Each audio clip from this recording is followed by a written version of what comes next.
Hello and welcome to another episode of Stand Up LD's Dyslexia Awareness Month speaker series. We're super glad today to have Ben Powers.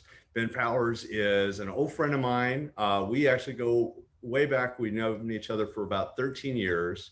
Originally met through a kind of a super powered think tank for dyslexic adults. They gathered once a year in San Francisco, and we met for 5 or 6 years, I think, something like that, every year, and would have these wonderful kind of retreats and talk about dyslexia and how we can change the world. And Ben is one of those guys that really sees eye to eye with myself, and we connect on so many different levels. Ben's at the time was the headmaster of a school called the Kildonan School. He's now the headmaster of the Southport School. I'll let him tell you his whole story. I'm not going to, ruin, spoil his story, but just a phenomenal human being, a great friend of mine. And I'm so glad that Ben could join us. A couple things I want to say at the beginning.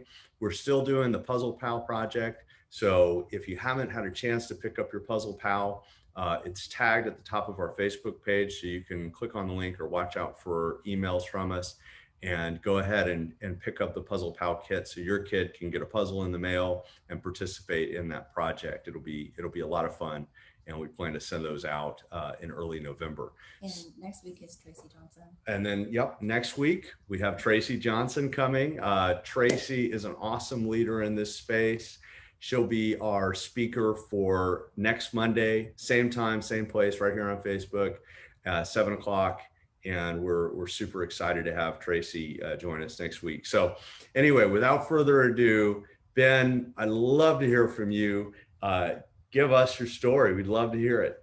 All right. Well, hey, Eric and Heather, it's good to see you guys.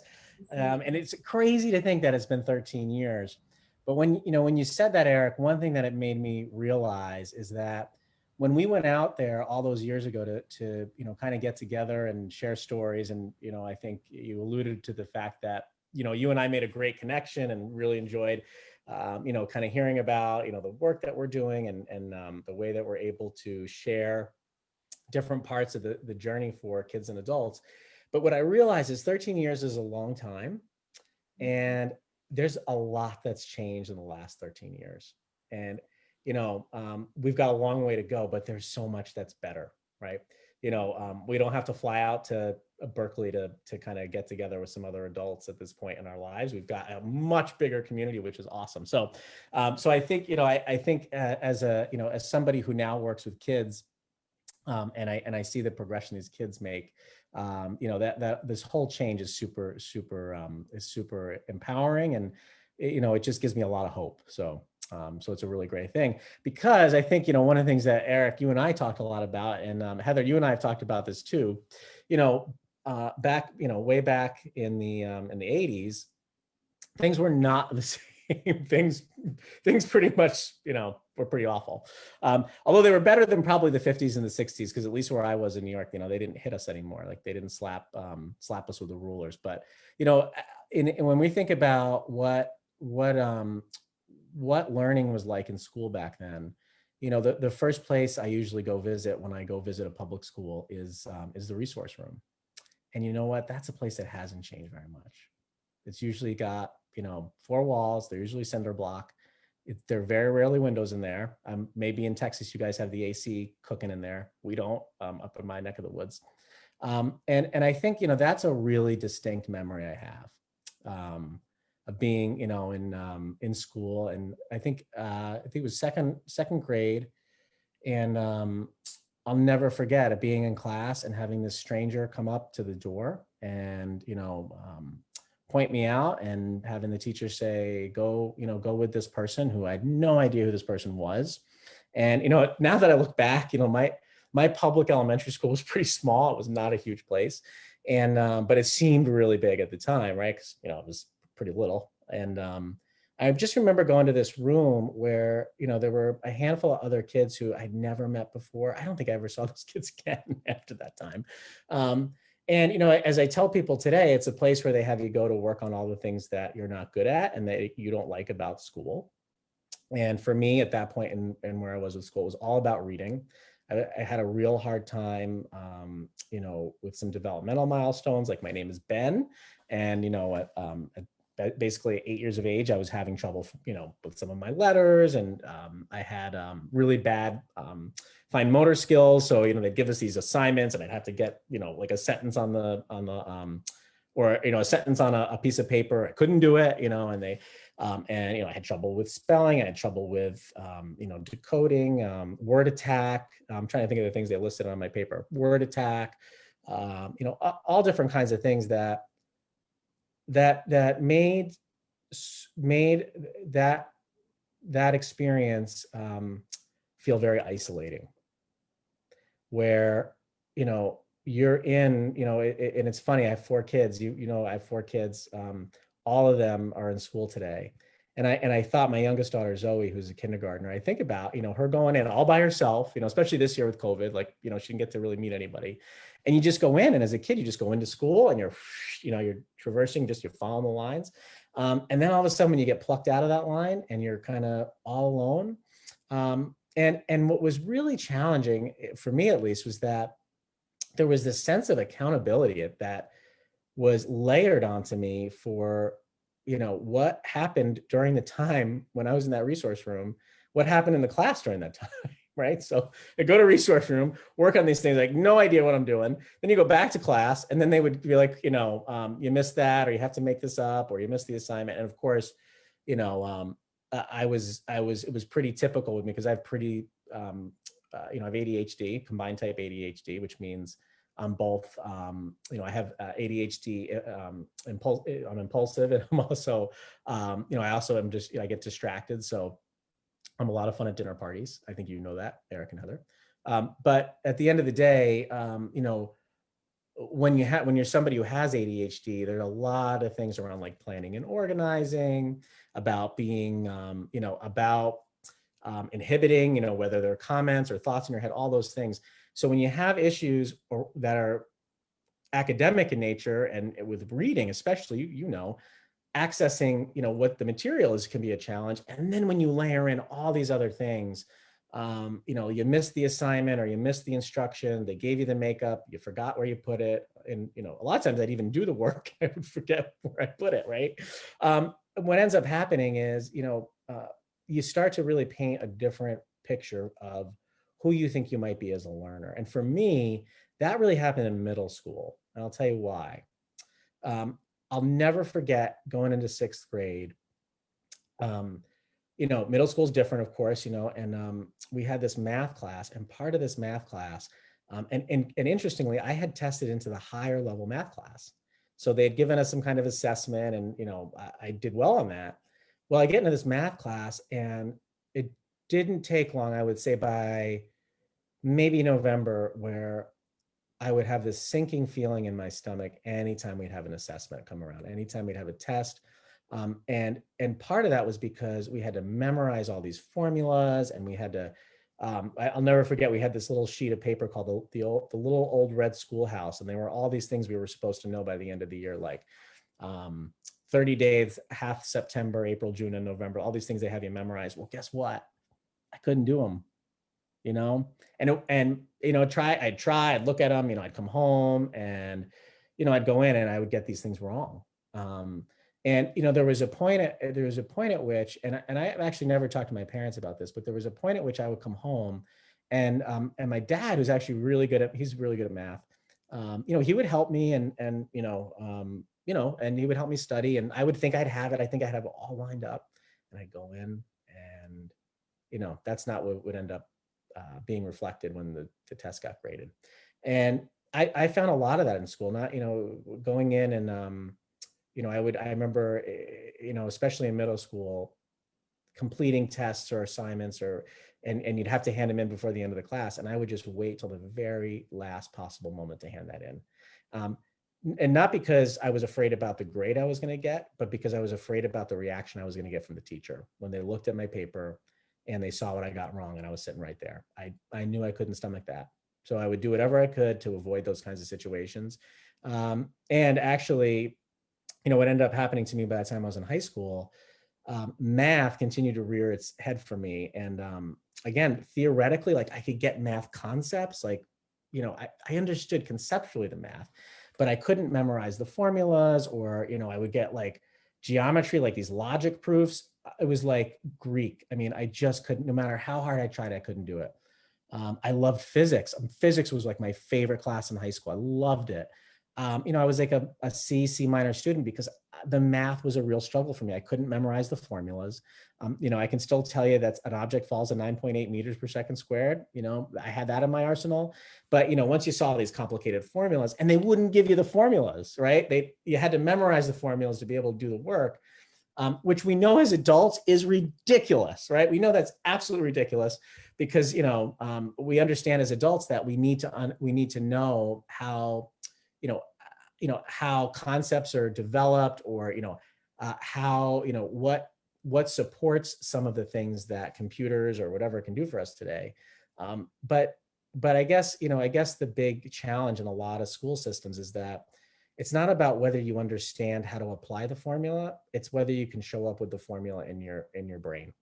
And I've seen this continue. I see this continue today. I was helping an 8th grade girl last year who's now in high school, super smart. And she actually, again, was in a higher level math class, but she didn't have her times tables memorized.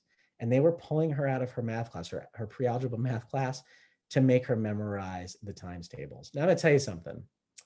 This girl wasn't, she wasn't choosing not to know the times tables, right? By the time you're 14, like that gig is up, right? It's not like you're trying to pull one over, like, oh, I'm never going to memorize these, right? I mean, if you don't have it by the time you're 14, like, time to move on. And I think that's a big challenge that we have still. A lot of parents and a lot of adults, we kind of put out a benchmark for these kids, for our kids or the kids that we work with, to say, oh, we've got this really traditional measurement of success and what that looks like. And when you're little, it means, being able to, memorize certain things, or, be able to complete a task that's, adult design that, might have a lot of parameters that don't work for a kid with something like dyslexia or dyscalculia or ADHD. And if you can't do those, what people feel like are basic things, it makes everything else seem so far out of reach. And by the time, by the time I ended high school, I was looking at colleges, and one of my priorities was finding a college where there was no math requirement.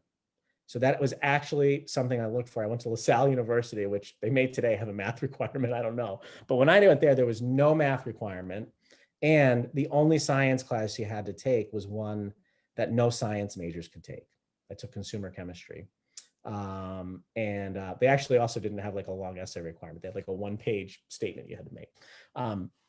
But at the end of the day, again, it was, to think back at that, to think back that, a priority for me applying to college was one that had no math requirement. Now, that's rare, right? I mean, and I don't even know if that still exists, but even back then, and this was the mid 90s, so that's crazy. And I think, the whole time, the big challenge for me was that, the more I went down that path of seeming not to understand what seemed to be really simple things for other people or other kids, it made me really question, like, what is my academic value, or what, and even after college, even after graduating from college, I made it about halfway through a graduate school program. And, I struggled in a class, and I failed that class as an adult, and I walked away. I'd done actually more than half of my graduate degree, and I walked away.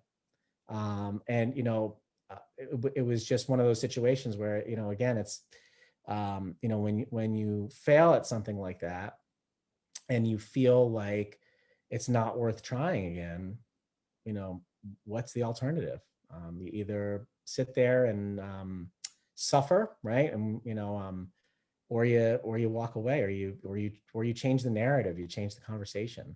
And, it's funny at that time, and I think this, Eric, at the time I was working at a school, the Kildonan School. I was actually teaching there at the time. And interestingly enough, guess what they had me teach? Math. Isn't that amazing, right? They had me teach math because, you know what, like, I actually turned out I was pretty good at math. You know, I could do a lot of math concepts. I could understand a lot. And actually, the way I found that out was through a series of events after graduating from college. I ended up getting a Series 7 license so I could trade securities. And they would write all these things on the board and all these numbers and all these, they were trying to like add value up. And I could do it all. I could come up with the answer. I'm like, oh yeah, I know what that is. It's like, whatever. And they were all looking at me like, wait, what? How did you figure that out? And I was like, oh, well, it's, you just put that together, right? It's, because it was all conceptual really. And, Yeah. it was funny because when I started, because I had that Series 7 license, they assumed I could teach math. And, I was like, oh, I don't like math. I don't want to teach math. I wasn't going to tell them I failed math in high school. And I taught math. I actually taught algebra, 9th and 10th grade algebra. But you know what the difference is? And this was like such an eye-opening moment for me. When I started working with kids who had dyslexia or who had ADHD or dyscalculia, what became apparent so quickly was that they could think about things in a number of ways. So whereas in a traditional public school environment, right, you've got like, here's the one method to do this. And I don't know if you guys have dealt with this with your own kids. Like I see how they do math today. It was like, forget it. They've got some whole new system they do. It's crazy. But at the end of the day, if you're taught there's only one way to do things, you're not going to do so well when one of those resources is missing, or when there's a block in the road, or whatever the case is. Like, So one of the beautiful things about these kids, what I saw right away was just how they would attack things so differently and come at things so differently. And what I realized was the opportunity for me was to say, okay, we're going to create the space to make that possible, right? And maybe you're wrong. Maybe the way you have to go about this isn't going to end up to be the right way, but let's take that trip together. Let's see where it ends up. And the amazing thing is, right, when you do that, you actively, authentically learn. You say, okay, right, I went through that, and that's why that doesn't work, because this is the concept, or because, this is actually how you come to that answer. But time and time again, and it's really what kept me, I had no desire to be back in school. I had no desire to teach in school. That's not what I went to school for. It's the last place I thought I'd end up. My parents are retired public school teachers. My sister's a guidance counselor. My brother was a teacher. But the last place I ever wanted to end up was, back in school. But I think the huge opportunity that became clear was this ability to open up and create that space and create that dialogue. And I've watched these kids go out, some of them, and each kid is different. Each kid has their relative areas of strength and relative areas of challenge. But when you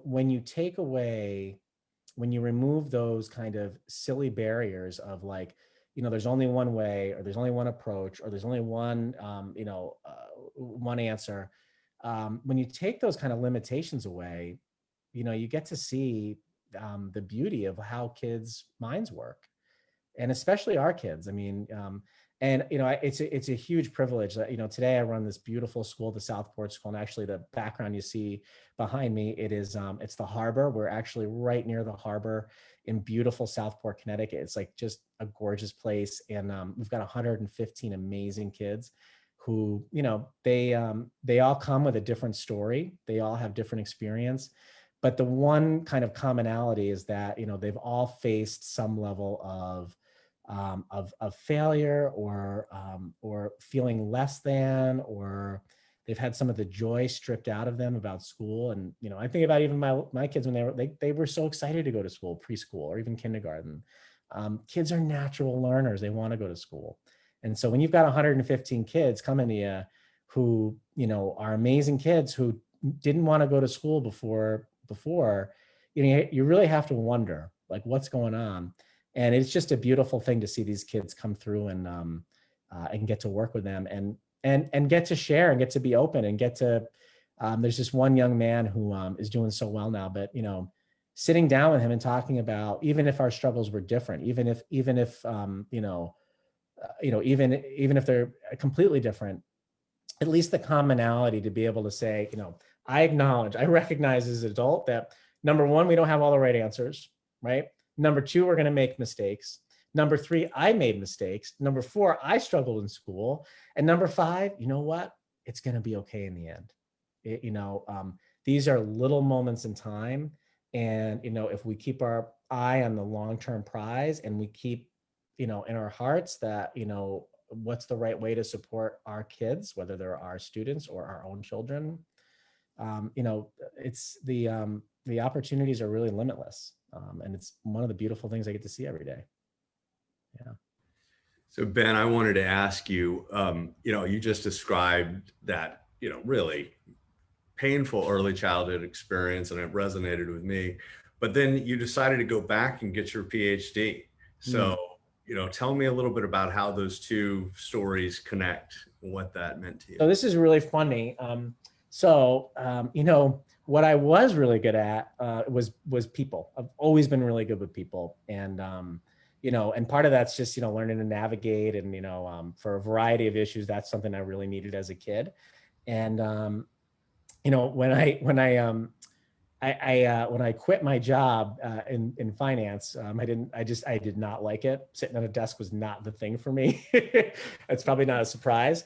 And so I moved home, and I got this substitute teaching job, and it's part of why I ended up in education, and then I ended up going back for this master's that I actually failed.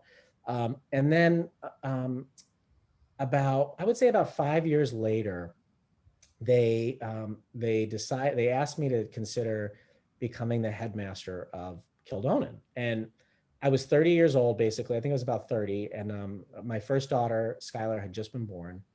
I had had some success at the school, leading some initiatives. I was always a volunteer. Like, that's one thing I learned too, like volunteer, as long as it's safe.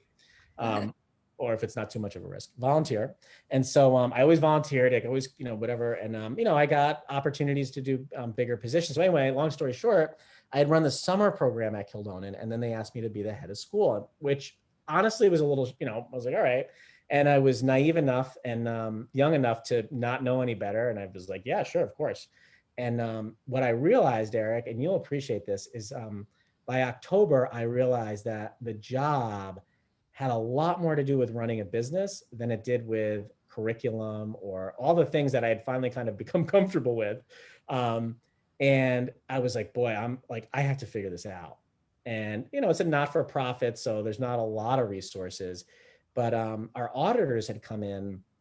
We used this great auditing firm, Bloom Shapiro, and we convinced a couple of the auditors to spend a couple of days with me and teach me about balance sheets and all the things about how to run a business. And I said, if I'm going to be successful in this job, I need an MBA. Like, that's just what I need, because this is clearly about running a business. So I applied, I enrolled, and I did an executive MBA at RIT up in Rochester, New York. I did it online. I did 72 credits in 19 months. So think about that for a second. That's 72 credits in 19 months.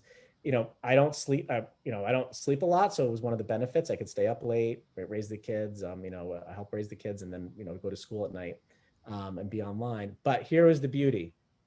It was mostly online. And the reality was, what I learned very quickly was that I could ask questions or contribute without the same level of risk.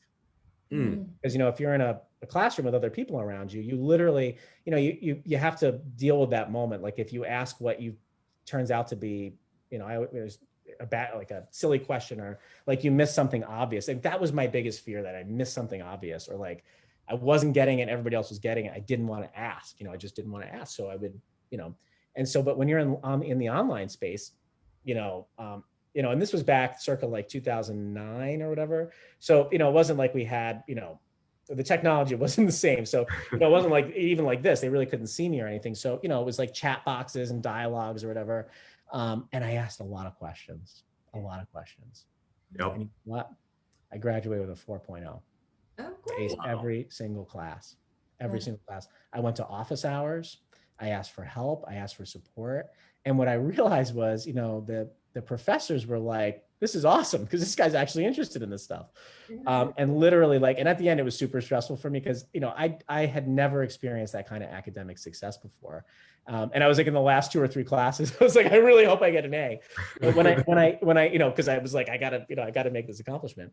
But when I started that program, Eric, I didn't tell anybody. A couple people knew. Like I didn't even tell my parents. I didn't tell anybody because I was convinced that I would take a few of those classes and they might be too challenging for me or might be like out of my wheelhouse. And I was like, you know what? Chances are I'll probably drop out. I just probably won't finish it. Maybe I'll get a couple of these accounting classes in. That'll be good. And I stuck through it. And I will tell you, there was a moment halfway through that MBA program where, I was going to bail. Because it was challenging. And I got some support on that and I stuck through it. So about 3 months before I graduated, I said to myself, you know what, like this is possible. It's possible to keep going in school. Like I did well.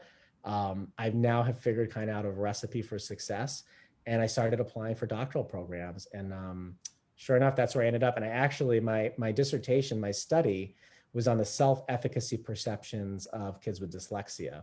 So what I looked at, and I got a sample of over 1,000 kids, it was awesome.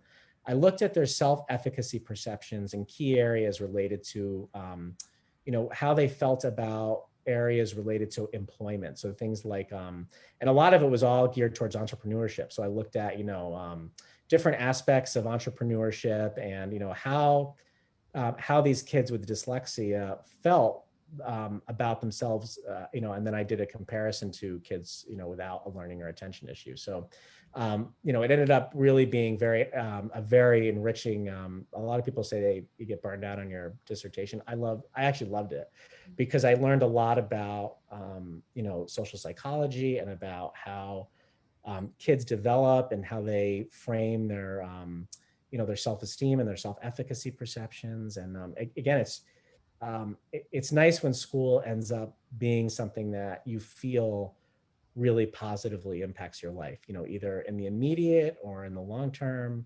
And, and I know you guys, you've got your kids in some great school there. And, when you can find that environment for your kids, or when you can create that environment for other kids, it's awesome. I wouldn't trade it for anything. That's awesome. Yeah, that is what you just talked about. Self-efficacy is such a big deal. And I feel like it's something that we probably don't talk about enough as a community. And a lot of the conversation is about self-confidence, or not confidence, but self-esteem, right? Self-esteem, which I don't think that's the same at all. Self-efficacy is this idea of I can do this, I can accomplish this, right? And it's task specific. So it's like, right. Like I can accomplish this thing, right? So yeah.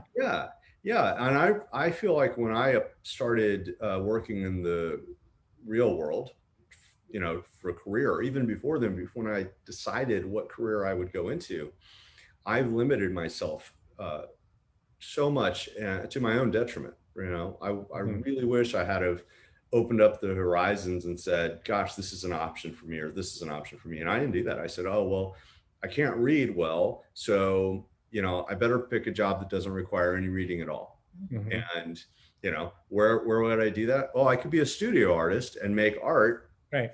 Great. Well, not the most lucrative decision I've ever made. And then, years and years later, I guess about the same time we met is when you met me before I made the decision to start my business. And you knew me during that whole time period. I think you were doing a website, right, at that time for like children's products? BabySafeTravel.com. I can't. Yeah, I think you were kind of somewhere in that space, maybe. Maybe I just started that. I think you had just started it. That was my first company. That would have been about 12, 13 years ago when I started. Yeah. Yep. So I think it was during that same time when we met and I had just decided to start a business. Heather's encouragement, of course. Every great decision I've ever made is her encouragement. He's a smart man. Good. But it's true, isn't it? It is true. So yeah, and then quickly opened up my horizons, like, oh wow, I could do all this stuff. Why didn't I think of this before? Yeah, that's right. That's right. And to limit ourselves. Of course, I've tried to do all things to avoid math because I've got the dyscalculia, but I married somebody who's great at math. So but yeah. It's all about balance, isn't it? Right? It you is. Find those yin and yang and all that. All about balance. So let's see. Do we have any questions in the comments here? I see. You can relate to what you're saying. Yeah. Somebody saying that in college they got a waiver for one course and did a logic class to get around the math requirement. Yeah. That other people are talking about, working with students with math and how it's harder to do that, but it's easier to work with them with the English. And Yeah. so, There actually is one thing I did want to talk about a little bit, and that is about the ADHD piece. okay, good. Yeah. Because I feel like the ADHD is the elephant in the room sometimes. Yeah. So people have such a negative perception, and I'm grossly stereotyping here, but and it's changed a little bit, but when you say ADHD, it's like, ooh, yeah, okay, you're not going to leave them alone in my house, right? Now, I'm not suggesting somebody should leave me alone in their house, but I promise I would behave. But I think at the end of the day, ADHD gets such a bad rap. And we actually just had a conference on Friday about executive functions. And, one of the huge challenges for kids with ADHD are these executive functions, things like, inhibitory controls, or, issues around working memory or cognitive flexibility. And so, I like to talk about something like working memory, right? So a lot of people don't understand what working memory is. They hear the word memory and they're like, well, my child has a great memory, or, and has nothing to do with that. Working memory is it's just like RAM in your computer. It's the ability to hold on to information and manipulate it at the same time. So you kind of have to hold on to different pieces of information. There's a really important task in reading comprehension, where you've read something, you've got to kind of hold on to that information and pair it up with something else that's going on in the book, or something about the character, right? Really important. Okay, so that's an example of ADHD. So you can be a super quiet kid, your inhibitory control issues might not be with something impulsive you say. It might be with like thoughts or actions in your head, or whatever the case is. Well, at the end of the day, the challenges that underlie ADHD with these executive functions, a lot of people have some level of challenge with executive function. Just like everybody else, there's areas of where they're strong and areas where they're challenged. But with kids with ADHD, and really impactful ADHD, and I'm one of those people, if you look at my testing, there are areas of my ADHD profile that are literally 2 standard deviations outside of the norm, which is incredibly significant. I'll tell you, there's a task they have you do where you have to click on these things. And for me, it was so overwhelming. Like I literally started to get emotional about it because I couldn't not click on silly things. Right. So anyway, what I wanted to share was, that eventually what ended up happening was through the advice of a friend, I ended up seeing a specialist. I had already, I'd seen other people, but I saw somebody who actually was a specialist, that person I knew the name of, I had recognized from reading, and I'd read pieces by him or heard about him. And I went up to see him. He agreed to meet me, and he looked at my evaluation and really quickly said, that's really not going to tell me anything that I don't already know about you, because he'd read it. And he said, I want to ask you. He took like a case history, and he was asking me, can you give me some examples of how this has impacted your life? And I did. And he came back to me and he said, Ben, I want you to think about this. I want to go through this list of things with you, and I want you to really think about the impact this has had. And he said, you've got such significant ADHD that it's literally impacting how you navigate life. You may want to consider medication. And I was like, I had, up to that time, I was like, absolutely not, never, because I didn't want to change who I was, or, and I thought a lot about it. And I decided, he said, look, the medication I'm going to have you try is, it's short term. You don't have to take it every day. You can take it. I filled that prescription, and it was like somebody had turned the noise off in my head. Wow. And I went back to, Al Galaberta, Dr. Galaberta. I went back to him for my checkup maybe 3 months later, and I literally cried in his office. Wow. Because, I said, I wish, right? We all wish. I wish I had known, I wish I had tried something like this sooner. Yeah. And, medication's not the right answer for everybody. It's a huge, there's so many decisions. There's so many things to think about. And today, we would suggest is to get genetic screening first. There's a lot of things you would need to do to make sure it's the right. But for me, it was the right thing. It continues to be the right thing. I actually take 3 doses of Adderall every day. I take Adderall extended release in the morning, and then I take 2 short taking doses in the afternoon. It gets me through to about about now, maybe like an hour ago, because I'm on the East Coast, so I start to kind of lose focus a little bit around 7:30. But you know, it's like, for me, it's a game changer. And you know, the one thing I'll tell you that he said to me to get me to try it, he said, Ben, if you were diabetic and I told you that you needed insulin, he's like, you wouldn't second guess it. You would take the insulin. And he said, you know, you have a dopamine issue. It's as simple as that.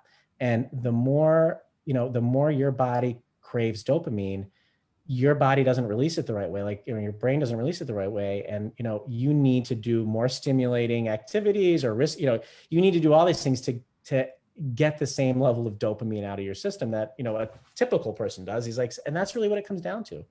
And it's, you know, it's been a game changer for me. So anyway, I just wanted to share that story because I know a lot of parents struggle with that. And again, I'm not sitting here as a poster child for ADHD meds, but at the same time, I think just like learning in the classroom, there's not just one way to do things. It's the same thing when we work with our own kids or we work with, you know, kids in our community. There's multiple pathways and everybody has to choose the right one for them at the right time in their lives. But I guess what I'm trying to do is encourage people to keep those doorways open, those pathways open, you know, even if it's not the right thing, whatever it is, an intervention program or, you know, a medication, whatever it is, even if it's not the right thing in the moment, keep those doors open because you never know what might change down the road. I love what you have to say. And also, you know, there's so many avenues, so many choices today that parents have when it comes to attention issues. And there's some things that are kind of snake oil that are out there, and you can kind of share with us what some of those are. And then also, if you could tell us a little bit about what things a parent might want to try before considering medication. Of course, we would never just say, just go straight for the medication, but what things would you recommend the parent try first? Yeah. So, okay. So number one, this drives me nuts. There are a lot of snake oil, unfortunately, I would say kind of like in the early 2000s, this whole concept of, brain-based education came out. And, the challenge is there's so much more we know about the brain through neuroscience. And in fact, one of the most beautiful things, people like Guinevere Eden or Ken Pugh or some of these amazing researchers, Gordon Sherman, Dr. Galaberta, they've done this leading edge research over the years where that gives us a literal image and to see that, the brains are different in certain types of people, like people with dyslexia. The flip side of that is, it can show us that you can't diagnose somebody just through like an fMRI. Because that's not what the technology is intended to do. And unfortunately, for the last 20 years or so, a lot of people have leveraged, the concept of neuroscience or brain-based education to promote some really bad things. And I'll give you a couple quick examples. One would be things like learning pathways, to say like a kid only has one learning pathway. Like, is this a visual kid, an auditory kid, a kinesthetic kid?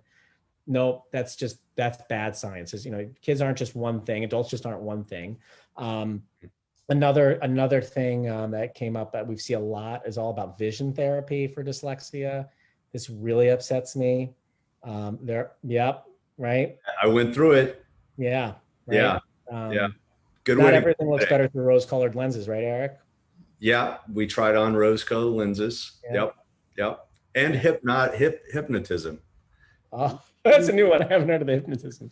Wow. Oh yeah. Oh man. He was going to hypnotize the dyslexia right out of me. Well, and then there was the exercise guru guy that was going to have you do these interesting exercises. Oh yeah. Was it brain balance or something like it? Yeah. But they were going to have you do some different exercises they wanted me to do. I didn't sign up for that one. Okay. Yeah. Well, I did all these things up till the exercise guy were all my mom, like, well, let's try this. Let's try this. Yeah. The exercise guy approached me as an adult. He wanted me to come do his exercise classes and, exercise my way out of dyslexia. So, and what's interesting about that, and I guess this is what's kind of, it's like anything else. There's a kernel of truth to certain aspects of these things. Mm-hmm. So there are absolutely a small percentage of kids with what are called convergence issues and who do need vision therapy. It's a small percentage, right? But it exists. There are, we know that, certain types of movement, like when we can activate our vestibular systems, or, like it's actually a healthy thing to hang upside down several times a day to get blood flow to which makes sense. Our, blood, we want to get blood flow pumping to our brain, Yeah. So there are certain things we can do that actually science knows it's not none of these things are cures. They're not, they're not going to change everything. But in terms of kind of, non-pharmacological approaches to something like ADHD, there are definitely a few things that that parents can do. One is, things like mindfulness. There have been studies that have shown that certain types of mindfulness programs, even things like yoga's been shown to be super, it could be, it can help make an impact with something like ADHD. Something called cognitive behavioral therapy. I know it sounds kind of awful, but all it really is, and we actually use this all the time in a lot of parts of our life. Cognitive behavioral therapy is really helping teach kids, what are the behaviors, or what are the, and it can be anything from like a fear-based thing, it has nothing to do, it doesn't have to do with like a learning disability. It can be like, oh, you're homesick, or, but, for things like ADHD, something like cognitive behavioral therapy can help a child add, I find with some kids, it's like microseconds. Like if you could get a couple extra microseconds, they might not have blurted out that thing that they knew probably wasn't, like 2 microseconds later, like, oh, I probably shouldn't have said that. If we can buy our kids microseconds sometimes, just little moments, and so some of these things like cognitive behavioral therapy, to just say, okay, so before you respond, take a breath, right? Like certain tools, certain ways we can approach working with kids to help them understand how to create, their own set of tools. There are certain things definitely in diet that can be helpful. I actually, we did a talk on this a couple of years ago. I could send you guys a slide deck, but but what I'll say is, not one of these things, and this is true of the medicine too, not one of these things is the fix or like the answer, nor is it like a good idea to go like gung ho in any one of these directions. Like I've seen some parents like strip away every single morsel of food for their kid, and they've got them on like, biscuits, or whatever it is, it's like anything else, you have to kind of moderate how you apply these approaches. And, but there is definitely good science about some of those things. And again, they may only make a marginal impact, but if it buys those microseconds for our kids, it could be huge. Right. Exactly. We had a question here in the comments that harkens back to something you said earlier, which was about asking questions. And by the way, that was my strategy for success that I kind of learned probably in high school is when I started picking that up. So that was my number one secret weapon, was asking lots of questions in school. And, what I would always do, here's the other thing I learned. I remember things better when I say them. That's how I learn. That's my learning strategy. Mm-hmm. And so when the teacher would give a lecture, I would repeat back to them what I thought I heard in the form of a question. Yeah. So I learned it. That was how I was learning it during the class. And most teachers thought this was great. A few teachers thought that I talked too much in class. And that you're being kind of disrespectful. Yeah, that I was being disrespectful, that I was constantly asking questions. You're paying attention, asking questions. Right. But as I got older, like particularly in college and then grad school, I had other students come to me after class and they were like, I am so glad you asked that question. Right? Seriously. So confused. Yeah, because everybody's got questions, right? But you know what, Eric? You know what's funny is, you just tell a story, like you're very good at explaining things, Eric. Like you're very good at explaining things. And I think, that's one of the gifts of something like this, that, by asking those questions and really making sure you understand how they work, you can you can kind of unwind that, and it helps you teach to somebody else, right? And so absolutely, articulating, and reiterating it helps, and certainly, of course, teaching it to somebody else helps too. So you're like, you see that you're a great teacher. I've seen you work with kids, and I've seen you do projects, and I will say the teachers that I've encountered who had challenge in school, whether they have a learning disability or ADHD or not, if they were struggled in school somehow, a lot of times they end up being good at explaining things to kids. Yeah, absolutely. Well, this question here in the comments is specifically, how do we encourage kids to ask more questions when they are scared, when they may have feelings that they don't want to stand up and ask the question. I know, what are some ways that we can teach our kids to be better at asking questions? So this is a great question. I love it.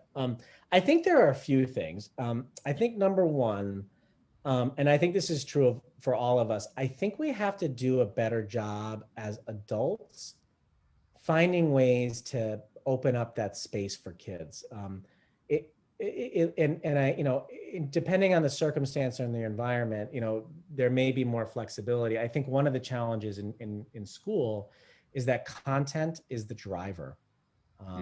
It's actually one of the kind of silver linings to virtual learning. My impression is that, the switch to virtual learning, although it's wrought with issues, believe me, it's not, I'm not suggesting it's the right way, but it does demand that we focus on instruction rather than on content. Because educators during the last 6 months or 8 months have had to really think about, how do you teach kids in a space that you're not used to teaching them, where there are a lot of other variables at play. And guess what? One of the things that teachers have to do in this space is they have to ask kids to do exactly what annoyed your teachers, Eric, when you were younger, that they need kids to be able to reframe for them what they, and I think that's the best thing, right? When you, and you guys know as parents, like I can ask my kids, you get it? Oh yeah, I got it.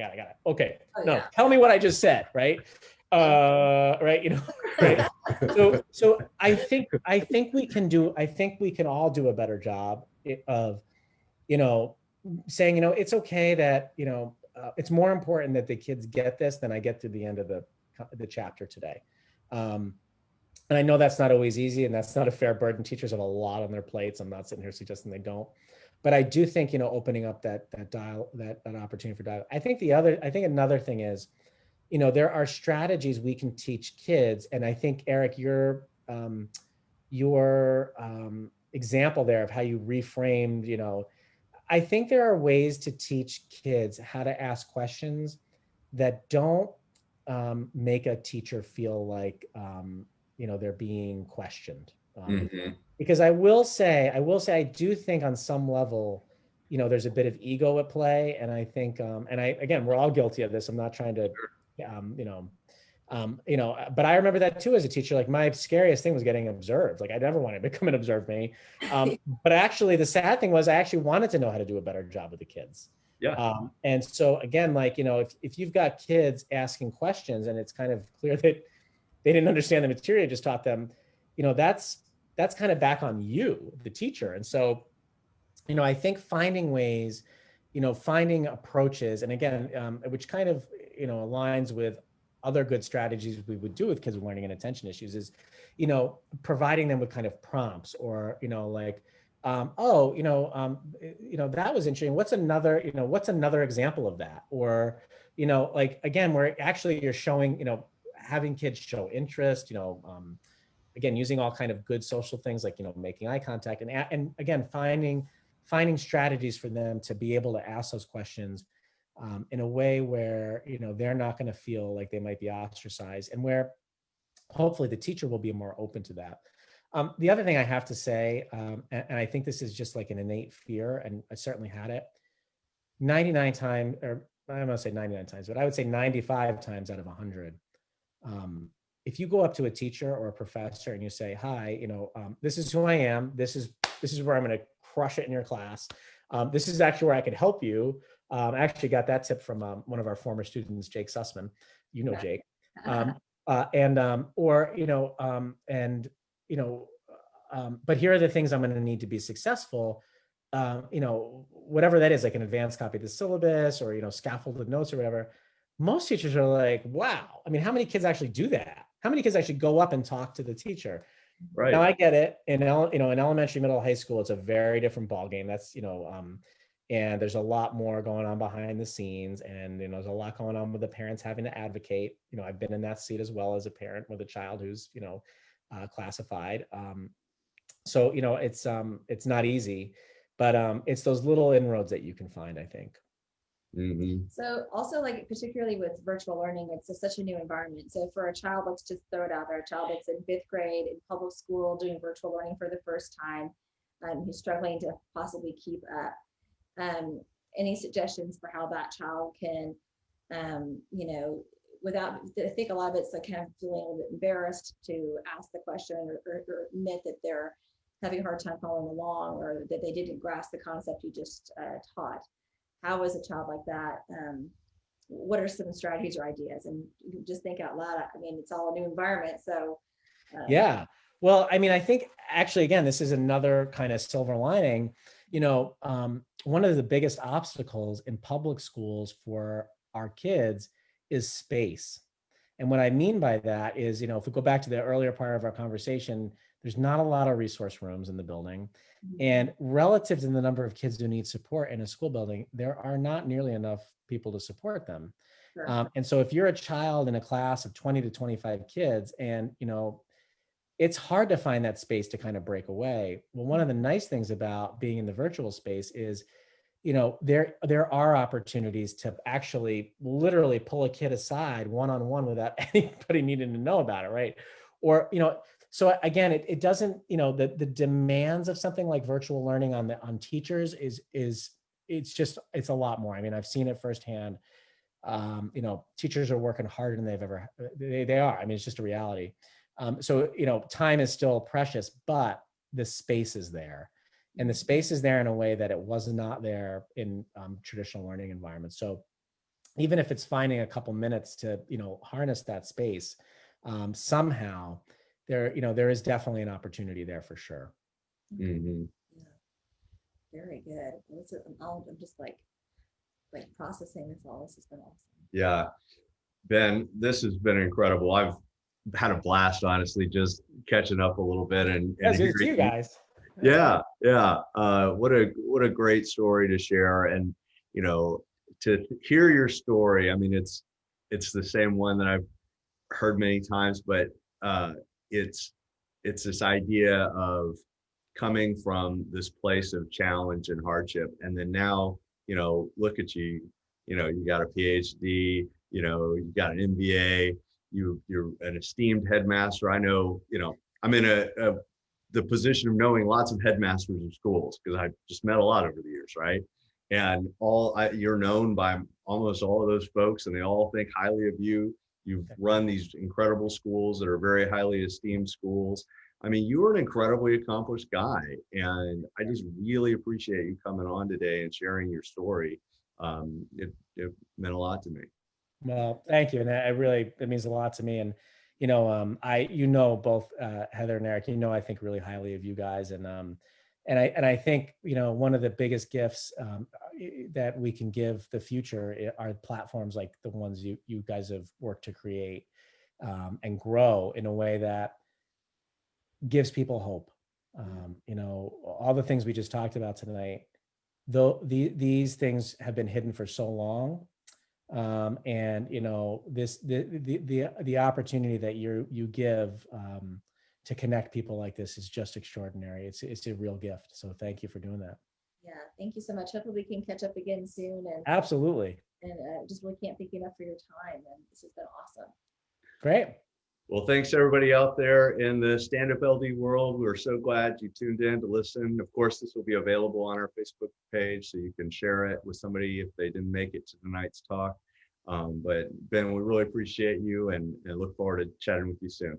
Thanks. Happy Monday, guys. Thanks. Happy Monday to you. Have a good week. Yeah. Yeah, you too. Okay, thanks. Bye.